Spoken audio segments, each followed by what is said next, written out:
Mr. Worry by Roger Hargreaves.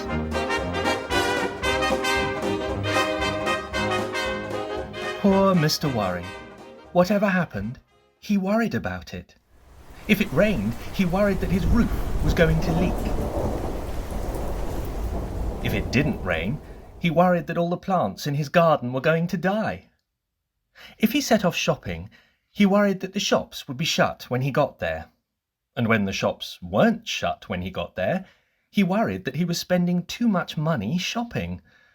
And when he got home with his shopping, he worried that he'd left something behind, or that something had fallen out of his basket on the way home.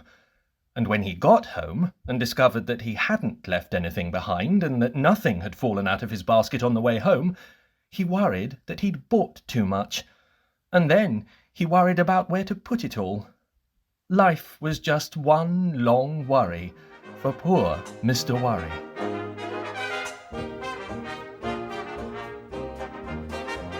One day, he went for a walk. He was worried that he might walk too far and not be able to get home, but on the other hand, he was worried that if he didn't walk far enough, he wouldn't get enough exercise. He hurried along, worrying. Or you could say, he worried along, hurrying. He met Mr. Bump. "I'm very worried about you," he said. "Why's that?" asked Mr. Bump. "I'm worried that one of these days you might hurt yourself," he said. "Don't you worry your head about that," replied Mr. Bump, and went off, tripping over his own feet. Mr. Worry went on. He met Mr. Noisy. "I'm very worried about you," he said. "Why's that?" asked Mr. Noisy. "Well, I'm worried that you might lose your voice," said Mr. Worry. "Oh, don't you worry your head about that," said Mr. Noisy, and went off. Clump, clump, clump. Mr. Worry went on. He met Mr. Greedy. "I'm very worried about you," he said. "Why's that?" asked Mr. Greedy. "Well, I'm worried that you might eat too much and be sick," explained Mr. Worry. "Me?" replied Mr. Greedy. "Eat too much? Impossible." And went off for lunch. Mr. Worry went on.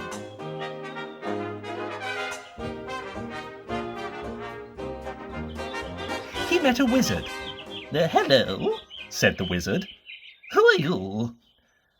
"I'm Mr. Worry." "Oh, and you look it," commented the wizard. "Tell you what," he went on, for he was a helpful sort of a wizard.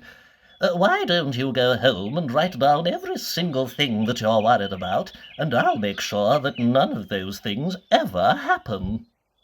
He smiled. "And then you won't have anything to worry about, will you?" Mr. Worry smiled.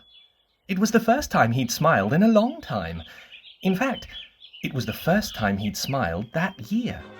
He hurried home in great excitement. When he got home, he sat down to write out all the things that worried him. Every single thing. It was a long list. And then he went to bed and had the best night's sleep he'd had in years. The following morning, the wizard came round to collect Mr. Worry's list. "Oh, my goodness me," he said, when he saw the size of the list. "However," he said, "leave it to me. I'll go off and make sure that none of these things ever happen." And off he went. "Nothing to worry about now," he called over his shoulder. "Nothing at all." Mr. Worry heaved a sigh of relief. That day was the first day in Mr. Worry's life that he didn't have a single thing to worry about. And the next day, and the day after that, and the day after that. On Monday, Tuesday, Wednesday, Thursday, Friday, Saturday, and Sunday, Mr. Worry didn't have a care in the world. But on Monday morning, he was a worried man. Oh dear. What do you think was worrying him? Can you guess? He went to see the wizard. "Oh dear," said the wizard when he saw him standing on his doorstep. "What's worrying you?" "I'll tell you," said Mr. Worry. "I'm worried because I don't have anything to worry about." And he went home to worry about not having anything to worry about.